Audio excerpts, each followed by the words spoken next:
Paano mabilis ma-invite sa content monetization katulad nitong sa akin at yung isang page namin na 6,000 pa lang yata yung isa.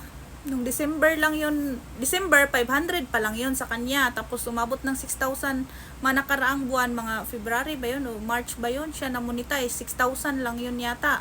Na-monetize siya agad. Ang tips ko lang sa inyo, gumawa kayo ng content na engaging. Yung gawa nyo mismo, hindi yung kinopya nyo lang sa iba at kinuha nyo lang sa ibang content creator.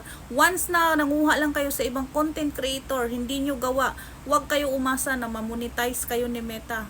Kasi unang-una si Meta mismo ang magdetect sa mga content nyo. Bawat upload natin, automatic yan, nadidetect yan ni Meta.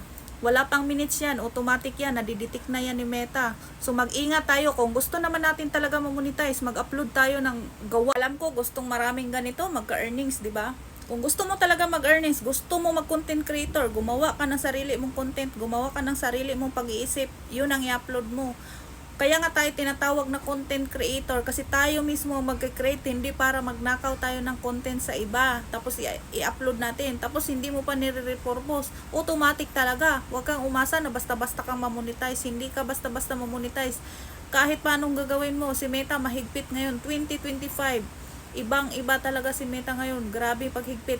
Pag-upload mo pa lang, pag-upload mo pa lang, automatic na didetect na yan ni Meta kung ano yung ginagawa mo, kung sayo ba. Or yung big content na yun, kinuha mo lang pala sa iba. Kung gusto mo talaga, paghirapan mo step by step sa pagko-content, walang instant. Si Meta mismo mag-spread out sa gawa mo once na nagustuhan niya.